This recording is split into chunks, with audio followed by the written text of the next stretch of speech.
was sharing with you in our preparation for our prayer time, it's going to be a little bit different on Saturdays throughout October. All of us are aware of the vote that's going to be coming up, the election that's going to be coming up for president, November the 6th. I want to say it right away. I know that legally I'm not supposed to endorse anyone. I guess I'm not really doing it, but I guess in my preaching it's inevitable who I'm going to be voting for. I'm saying that to you. Jerry made me aware of this. In fact, brought me some information about some preachers all over the country, I guess, weren't they, Jerry? All over the country who were challenging the IRS and saying, you don't have the authority to tell us who we can endorse and who we can't. That's a violation of rights that we have. And so on a given Sunday, they all joined together and they took a stand on endorsing who they wanted for president. Apparently hundreds of churches did that, or at least it sounded like that to me. I didn't, and the reason that I didn't, you know how many churches have been closed by the IRS or their tax exemption have been taken away from them because of any stands that the pastor's taken? Anybody know that number? I know you know it, Jerry. It's 0. Nobody. Ever. That's the reason I didn't take part in it. This is going to kind of go along with some of the background thinking that I'm doing with all of this. You know, that tells me the IRS is not out to get churches. Now, I'm not a fan of the IRS. I don't guess very many of us are. But when Jerry and I were talking about that, and I said, you know, Jerry, I don't know of a time when they have done that. Why should we ask for trouble? You can look at me and say, well, maybe you're just a coward. Well, I don't want to think that I am. I want to believe that I'm willing to take a stand when I need to. But something like tax exemption that we have, that's not just going to be my decision. If I think that I'm dealing with something where that might be in jeopardy, it'd be the first time, at least to my knowledge. And if something like that were going to happen, we would certainly want the leadership of the church to know that too and make the decision together that this is worth taking a stand on. Now, when I was backing off of that, I did it for various numbers of reasons, but I want you to see, I'm bringing that up because I want you to see that you can put anything on the internet that you want, and a lot of times you've got to be really, really careful with what you're reading. Sometimes it's just not what you think that it is. And I want you to know, I don't think it's even possible to overstate the importance of this upcoming election in November for president. I think all I've got to say is look at the last 4 years. And when you look at the last 4 years, whether you're a Democrat, whether you're a Republican, or whether you're an independent, as I'm going to be showing you in an 18-minute video that we're going to be playing tonight, it is not a Christian video. It is a video that I was attracted to because of the fact that some good stuff is going on here. And a girl in particular who is being interviewed on this, who actually voted for Obama the first time around. I'm bringing all of this up because one of the things that we have learned, and I think we've always known this, but one of the most powerful positions in the world, if not the most powerful position, is President of the United States of America. The president that we have now, we have taken great notice because of the things that he has done by simply using his pen, and the authority that he has as a president, and doing away with things and adding other things on, and all that he's been doing. It's a powerful, powerful position. We're finding that our own foreign policy has changed dramatically. That's what this is going to be about tonight. Dramatically, it has changed. And that isn't necessarily the permission of Congress, as we're going to see Democrats, Republicans alike. They don't like at all where our president has taken us. And I suppose as much as anything, what I'm trying to do is because I know you're probably the same. We were talking about computers before the service tonight. Jerry's in need of a computer. Just a hint we're dropping for everybody. It's kind of neat. At his young age, he don't like me to say old, so at his young age that he's trying to stay up on things like computers and uses his a lot. I know because he calls me every day just about, tells me something that he's seen. I appreciate that because he keeps me up on things that are going on too. You know, progressively more and more people are getting their information from the internet in one way or another. That's good and it can be bad at the same time. And the reason that I'm bringing that to your attention is because I like to listen to the various radio programs, the various ones that are on there. I listen as I travel to Lexington in particular. If it's in the afternoon, I'll listen to Rush for a period of time. Whether you're a fan of Rush Limbaugh or not, I'm not a fan in a lot of ways, but I agree with him politically for the most part. Sean Hannity I'm probably more in line with in a lot of other ways, but he's a great source of information. Are either one of them Christians? I don't think so. I know Sean is a Catholic.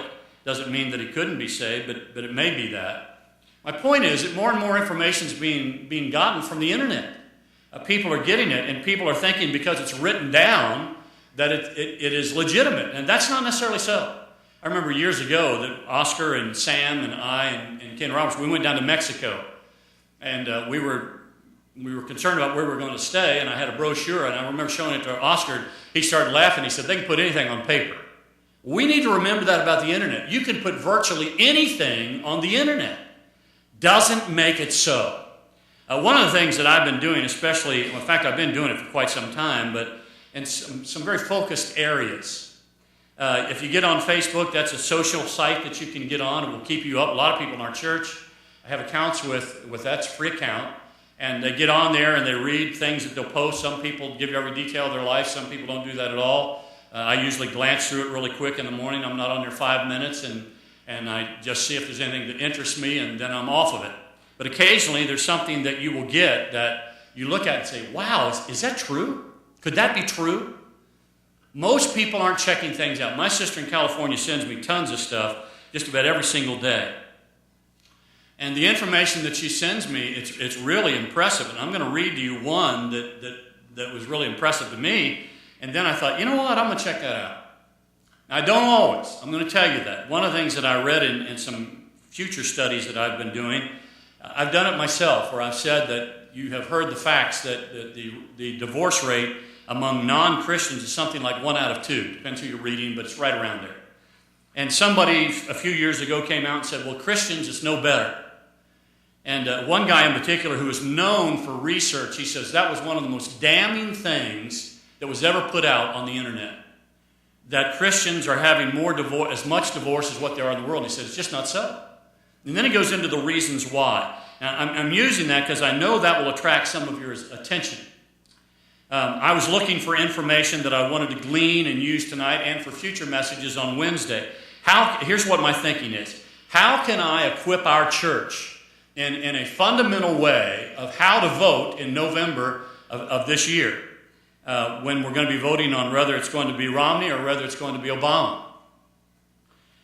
Some of you are going to say, well, my mind's made up. Probably so for most of you it's going to be the case because you're not necessarily looking at what's on the internet. You can just tell by your own life.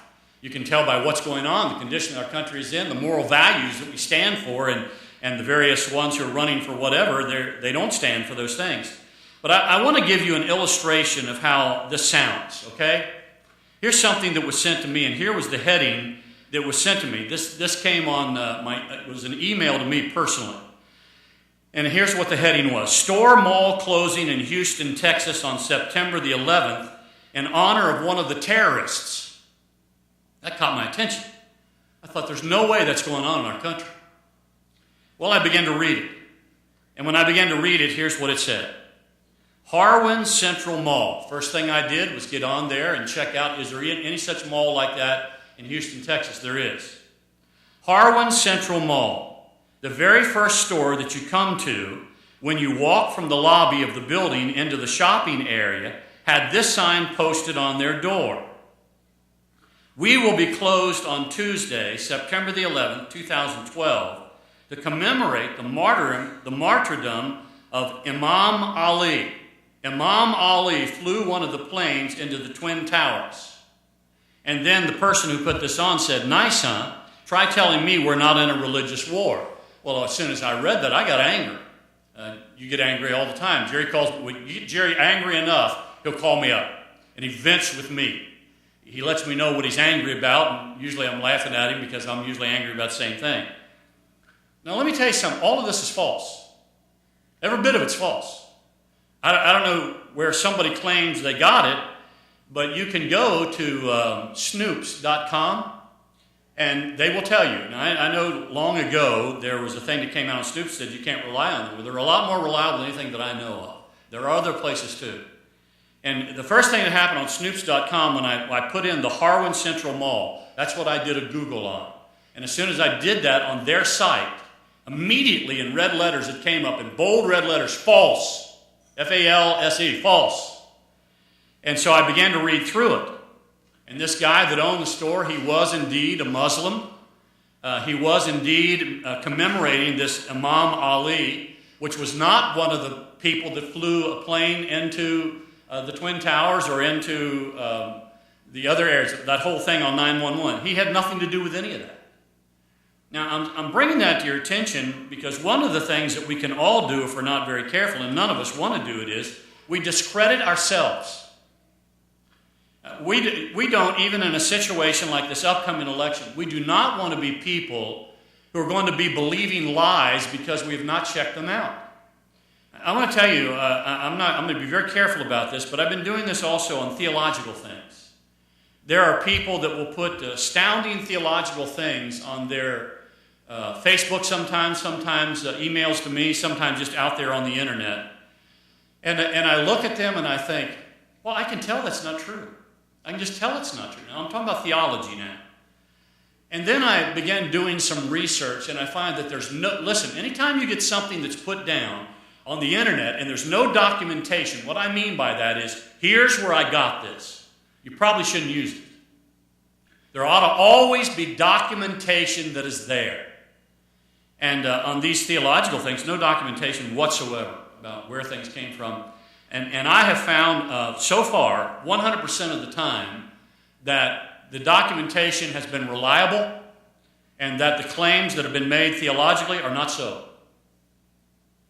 You can say, you don't need me to do that for you. You really don't.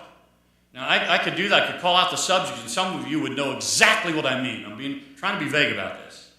But rather than be gullible, we need to be responsible people who, when we are using the internet, we're doing it in a very wise way. And when something puts up an alarm, or when something that you're going to be using, like I'm using here when I'm speaking to a number of different people, and who knows where it's going on radio, and well, this one will be on the internet, who knows where it's going to go from there? I don't know. But I want to be accurate.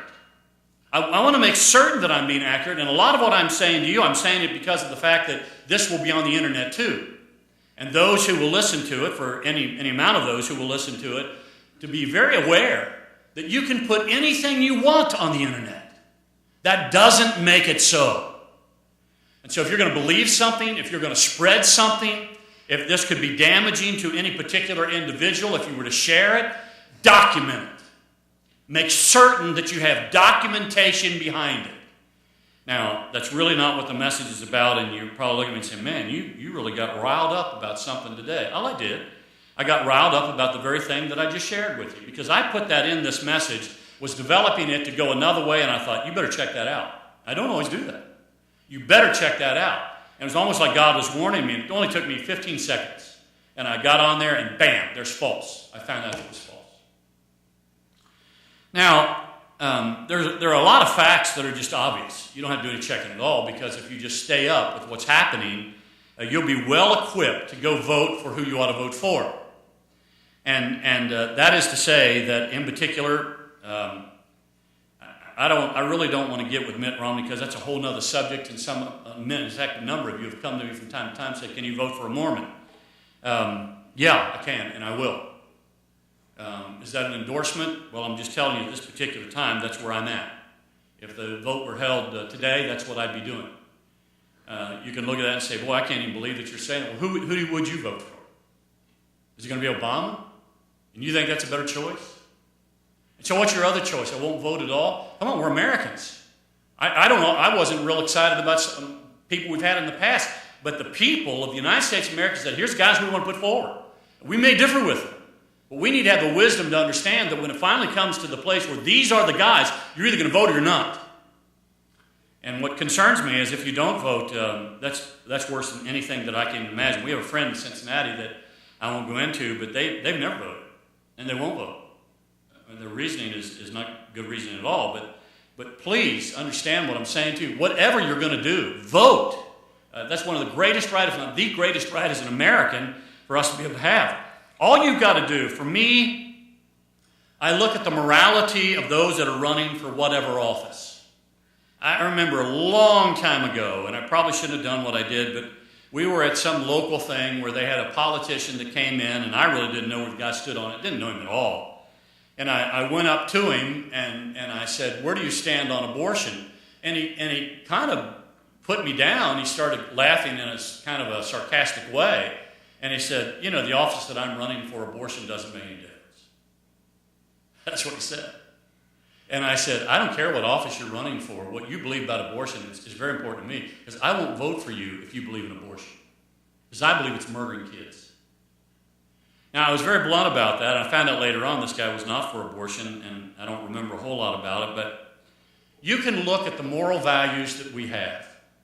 I would venture to say that right here in Bible Baptist Church, pretty much where we stand, I say we, there's exceptions to this. I've been quite surprised in the recent past at some of the things that have gone on where people will get upset because you're preaching on moral issues that I thought we all agreed on, and find out we don't always agree on. So I'll just put it where I'm at. I don't believe in same-sex marriage, and I'm not going to vote for somebody that does believe in same-sex marriage.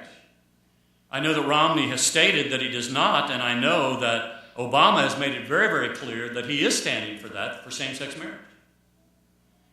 You can look at abortion. Obama's made it very clear, and in particular, the sway that he has on the Democratic Party in particular now, being the President of the United States and having one full term under his belt, he has a lot of sway with him. In fact, I started to put that out in a video, and I didn't do it because of various reasons, but I wanted you to hear in his own words. And you can do any of this on the internet. You can do any of this. You can find out. I just simply put in a Google search on Obama and abortion, and you'll have a slew of things that will come up. And most of them will be videos, and you'll type on that and hit the site, and he'll come right out and tell you exactly what he believes. You can find those things out. We know where he stands on abortion.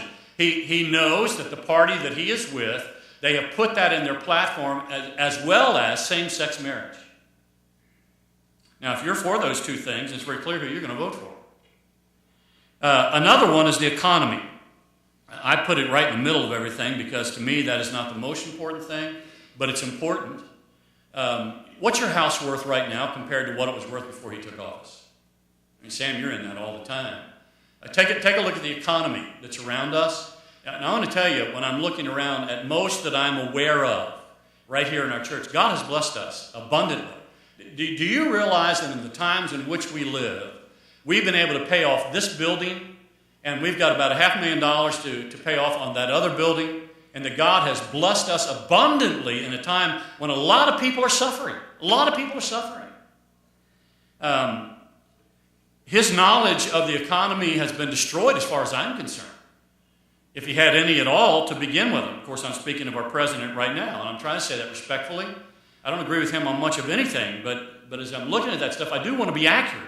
I do not want to say things about him that are not true. And these are things, all I've got to do is I've got to observe. All I have to do is turn my television on, watch a newscast, get on the internet, and those things becomes very obvious where this man stands on these moral issues that I'm talking about right now. And then, in addition to that, he is pro-Islam. Do you realize something that should have been an act of war, where an ambassador was killed on American soil, and nothing has been done about that? Nothing. Now, if you don't know what I'm talking about, then you obviously don't watch the news at all. But I don't have to ask anyone's opinion. I don't have to go to snoops.com. All I have to do is look at the news. Frankly, all I ever look at. Occasionally I'll check CNN out. You're going to see a lot of different ones in just a few moments that are there. But all of these things that I'm talking about that are here, like being pro-Islam, it's evident. There's not even an argument about it. He's there. And then anti-Israel, and that's what this is about tonight. Now, I'm going to say some things here that some of you aren't going to understand, but I'm going to do my best to be very clear. And some of you are going to think, oh, here he goes again. One of the reasons that I get on the prophecy of Haman Gog these days in Ezekiel 38, and believe me, I've gone back over messages, I am not getting into the detail anything like I have in the past. I've got messages on the battle of Haman Gog, which I believe is the next prophetic event to happen. I don't want to take this for granted, but all that's talking about in Ezekiel chapter 38 and geographic symbolism. I'll explain that if you want to know it later on. Israel's going to be attacked, I believe, in our lifetime. Now, Jesus could come back at any moment. I know that. But if he doesn't come back today or tomorrow or a week from now or a month from now or a year from now, my opinion is you're going to see these things coming to pass. Israel's going to be attacked by 6 nations. One of the nations is Russia. They're going to do this as a coalition. Russia, Ethiopia, Germany, Libya, Turkey, and Iran. What you see going on in Iran right now, in my opinion, is God who is lining things up to bring about the prophetic things that he said he was going to bring about. I watch very carefully about these things, and I can see right now with Iran, who the old name of the nation Iran, I think it was 1935. Prior to that, it was Persia. That's what it says in King James. It was Persia. Where I told you Iran, it would say Persia, but it's the same country. And I bring that to your attention because right now we are teetering. I mean, you're watching this on the news. We are teetering. The United States appears they will do nothing about nuclear weapons that Iran is developing. Now, why do we care about that? This guy, the president of Iran, Ahmadinejad, he said that when they finally get done, they're going to have missiles that can reach the United States of America. I'm not too concerned about that because we are by far the superior weaponry in any war that we're ever going to be in. But they're also going to attack Israel. And make no bones about it, they will. Ahmadinejad, as well as a number of other leaders of countries, Arab countries, have said, Israel has no right to exist at all. I heard him with my own ears less than a week ago on one of the shows that he was on during the United Nations, and he said, look, he says, Israel's a new country. They've only been around 40, 50 years. He was wrong on that. He says they've only been around 40, 50 years. And he says, we've been here thousands of years. They're the imposers. They're the imposters. They're the ones who have come in. Not accurate. And I'm convinced that there's things like this that don't really concern a lot of people. You ought to be deeply concerned about a president that is anti-Israel. Now, I'm not going to read some things to you, but I want to bring this to your attention, and I need to hurry up and do this because I don't want to go past 8. I'm going to read you Ezekiel 38 and verse 13. You can read Ezekiel if you want. If you're going to do that, you're probably going to look and say, I don't see Russia in there anywhere. You have to understand that the Bible was written in such a way that it gives us the geographic areas. That's what this is talking about. And one of the easy ways of doing this is you're basically going to see Islamic nations coming against Israel. That's not hard to believe now. It hasn't been very long ago that Iran was one of our strongest partners.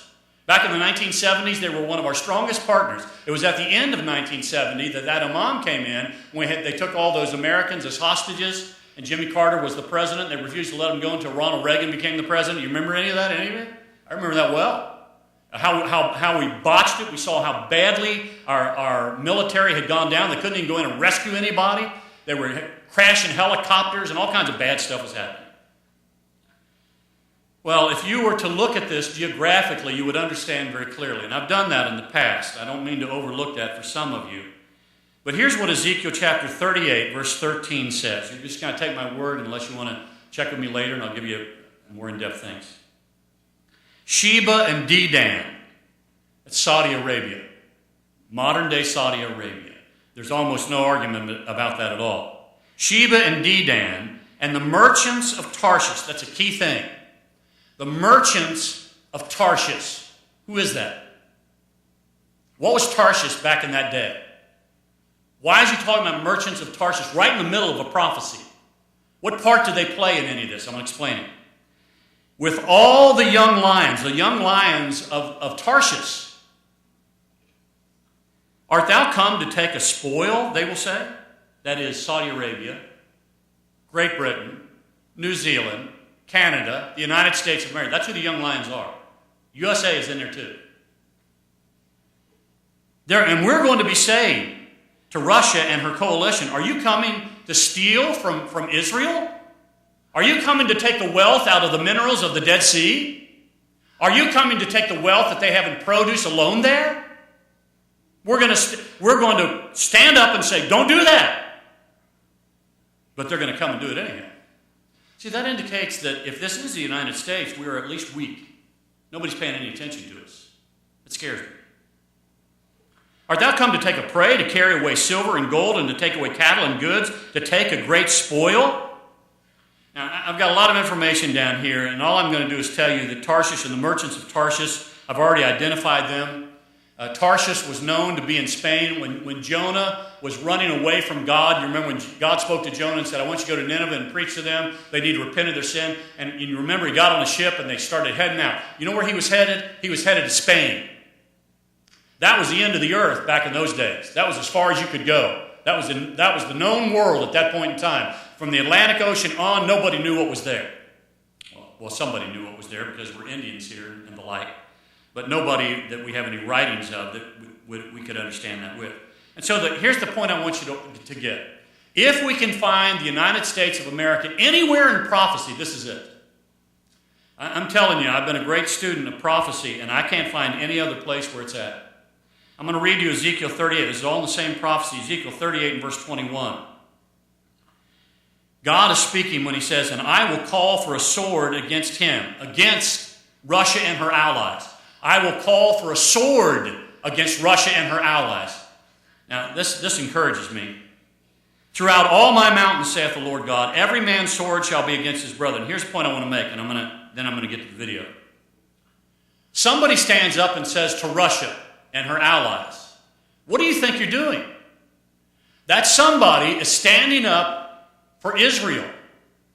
That indicates that they've got some kind of an agreement with Israel they're going to stand with. The United States does. Now, I want you to think about what I'm about to say to you. Name me one country in the world today that could stand up against Russia and her ability with war. I can name some. China could. But aside from China, the United States of America is the only country that could. See, I think that really indicates to us, and I say it indicates, I'm not being dogmatic about this, America's going to be around when this happens. And we're still going to have some kind of relationship with Israel. But you can mark this down. I'm going to get way ahead of myself, and then, Matt, if you'll get the lights back there when I ask you to do that, we're almost done. In fact, I've got a paragraph left. I want to read something to you, because it's going to be all through this video. It's 18 minutes long. It says, in Genesis chapter 12 and verse 3, God is speaking to Abraham, who is the father of all Jews. He is the one that a nation was raised from, the Jewish nation. Here's what God said to Abraham. I will bless them that bless you, and I will curse him that curses you. And in you, meaning Abraham and all of his descendants, Jews, in you shall all families of the earth be blessed. Now here's what I'm saying to you, and this is what most Baptists, most conservative Baptists that I know believe, most conservative Christians believe, that we better stand with Israel, because if we don't, God will stand against us. Listen, I'm telling you, we need Israel a lot more than Israel needs us. Oh, I know we're strong as a nation, but God's favor is on Israel. Oh, he's blessed America. I'm not debating that at all. Now, if you'll catch that light back there and just watch this, it's 18 minutes long. Please keep in mind, this is not a Christian video. There's nothing really bad in it that I'm aware of. But it's not a Christian video, and I like it because of the balance that it gives. This girl is a Democrat, and she is a liberal. And she's telling you why she's not going to vote for Obama, because she's a Jewish girl. Go ahead.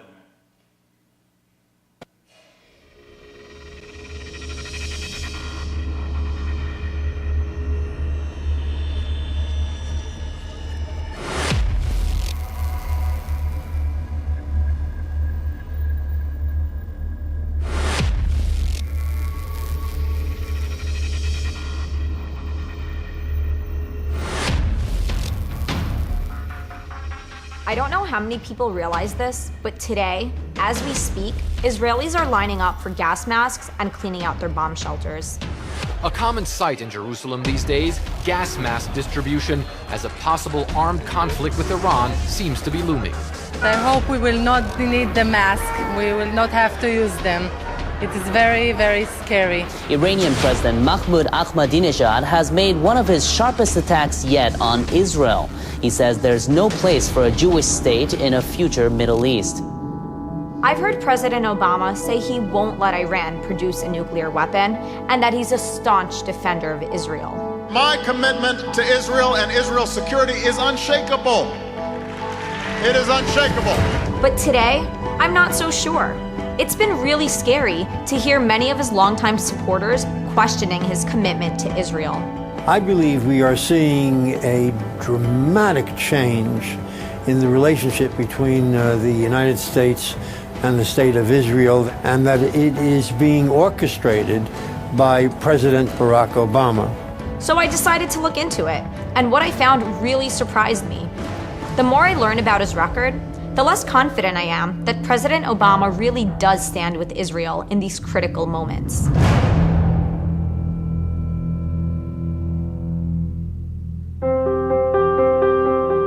I have a special place in my heart for Israel. I love the energy, the people, the food. I even met my husband there on a birthright trip. I've seen that Americans and Israelis have a lot in common. And supporting democratic Israel has always been a true American value, whether you're a Democrat or a Republican. So when it was time for me to vote for the first time in 2008, I didn't doubt for a moment that the strong relationship would continue, no matter who won. I consider myself pretty liberal. After 8 years of Bush, Barack Obama inspired hope, and I was proud to cast my vote for him. I, Barack Hussein Obama, do solemnly swear. I and most of my fellow students were confident that President Obama could fix our economic problems, advance peace, and be a great friend to Israel.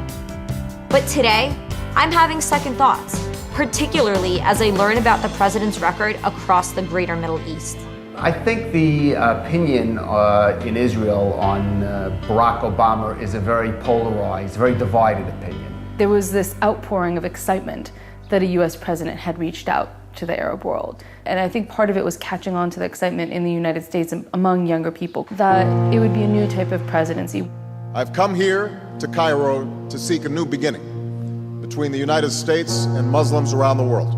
It was an effort to repair American credibility with one audience, the Arabs and the Muslims, but it seemed to pay very little attention to the political realities in Israel. But the strategy didn't exactly work out as the president had intended. The favorability rating of the United States in much of the Arab world is lower now than it was under President Obama than it was during the Bush administration. But if you look what happened until today, since his speech in Cairo, you understand that there's a big difference between nice speeches and reality in the Middle East. And it didn't seem like the president did a good job handling the revolutions of the Arab Spring. Instead of becoming more open and democratic, it feels like the Middle East is becoming even more extreme than before, a real danger to Israel. I think American policy when it comes to the Middle East has been, way off. And I don't know what's to blame, whether it's intelligence or people didn't realize what was going on. Neil argues that President Obama blew it when it came to Egypt. No, they just looked like they hadn't a clue. It's as simple as that. It's been interpreted as a beginning to back away from President Mubarak. We do not want to send any message about backing forward or backing back. The scenarios that the Israelis are looking at involve a transition not to some kind of peaceful and amicable democracy, but to a Muslim Brotherhood-dominated regime, which then pursues an aggressive policy towards Israel. This is a high probability scenario, and as far as I can see, the president isn't considering it. I think that the Muslim Brotherhood is one faction in Egypt. They don't have majority support in Egypt. Egypt has a new president this evening, Mohamed Morsi, a member of the Muslim Brotherhood. Morsi wants to impose Islamic law, limit the rights of women. His party is not pro-American, as Mubarak was for decades, and he is fiercely anti-Israel. It is a nightmare for this country's secular military, an experiment in political Islam that could now spread from here in Tahrir Square across the Middle East.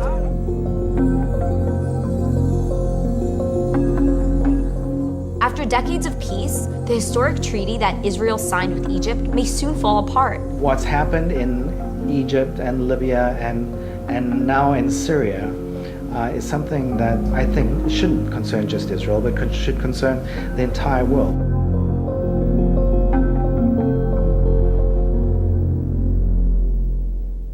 With the Middle East growing more and more hostile, I think America's support for Israel should get even stronger. And yet, the president has been sending mixed signals. Mr. Obama reasserted his support for Israel, but he also suggested there is a need for the U.S. to give Israel some tough love. The president leaves tonight for a 6-day trip that will take him to Saudi Arabia, Egypt, Germany, and France. He will not be visiting Israel. Now, coming into an election season, there's definitely been a shift, at least in the rhetoric, that he has taken much more focus on proving that he's a friend in Israel. I'm proud that even in these difficult times, we fought for and secured the most funding for Israel in history. Our military and intelligence cooperation has never been closer. To this day, the United States continues to provide Israel with more military and financial assistance than anyone else, and I think that's not a coincidence. But on some other fundamental issues, the president has not been so helpful. The status of Jerusalem, Israel's capital city, is a prime example. Early on, it sounded like President Obama stood side by side with Israel on the issue of Jerusalem. Jerusalem will remain the capital of Israel, and it must remain undivided. Soon after, his position changed dramatically. The fact is that Jerusalem is Israel's capital, and so I was simply stating a fact. Well, the issue of it being undivided, that word was poorly chosen. In the two states, what do you envision as the capital then? You know, Charlie, I'm going to let the parties sort that out. Aren't these things that you've thought through in your head? They are, but they aren't necessarily things that I should say on Charlie Gibson's Evening News. Now, 4 years later, I wonder why the administration no longer says that Jerusalem is Israel's capital. What city does this administration consider to be the capital of Israel, Jerusalem or Tel Aviv? What's the capital? You know our position. Does that mean that you do not regard Jerusalem as the capital of Israel? Jerusalem is a permanent status issue. It's got to be resolved through negotiation. Tel Aviv or Jerusalem? Yes. You know that. Seems to suggest that you do not regard Jerusalem as the capital of Israel. Is that correct? I have just spoken to this issue. Could you just give us an answer? A lot of buzz out there that the Democratic Party platform rejected the language that was in the platform 4 years ago, 8 years ago, recognizing Jerusalem as Israel's capital, also deleting a reference to Israel as being America's staunchest ally in the Middle East. That's right. Well, if you asked me just a few moments ago why they did it, well, I asked the DNC, and we answer, and their answer was that they are simply following what the Obama administration's policy is. And I'm bothered by how they chewed Israel out when Israel announced new apartments in one of Jerusalem's large Jewish neighborhoods. 2 days ago, the Israeli government announced it would advance planning for new housing units in East Jerusalem. I, at the request of President Obama, condemned it immediately and unequivocally. This was an affront. It was an insult. And the announcement of the settlements the very day that the vice president was there was insulting. Jerusalem is not a settlement. It's our capital. Hillary Clinton called up Netanyahu and talked very tough to him, and worse, they made it public through their spokesperson. That is terrible. That is a dagger. That neighborhood, Ramat Shlomo, where some housing is going to be built, some apartments are going to be built, is an area that was established in 1995 when President Clinton was in office and Prime Minister Rabin was in office. And we frankly didn't have those kind of disagreements then. Unfortunately, we've seen a sharp break in the policy of the Obama administration from past administrations on the question of Jerusalem. It's not just Jerusalem. The president also seems to be undercutting Israel's borders. We believe the borders of Israel and Palestine should be based on the 1967 lines with mutually agreed swaps. Everyone knows that the 1967 lines are simply indefensible for Israel, and for the president to emphasize that, I think, was a very big mistake. Israel will not return to the indefensible boundaries of 1967.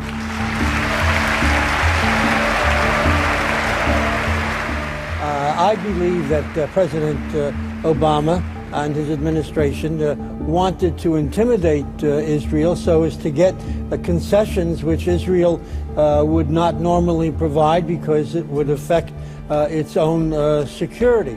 And then I noticed that President Obama and his staff have been pretty open about their disregard for Prime Minister Netanyahu. Former U.S. Defense Secretary Robert Gates lashed out at Prime Minister Benjamin Netanyahu, calling him an ungrateful ally, and said he was responsible for diplomatically isolating Israel and harming American interests.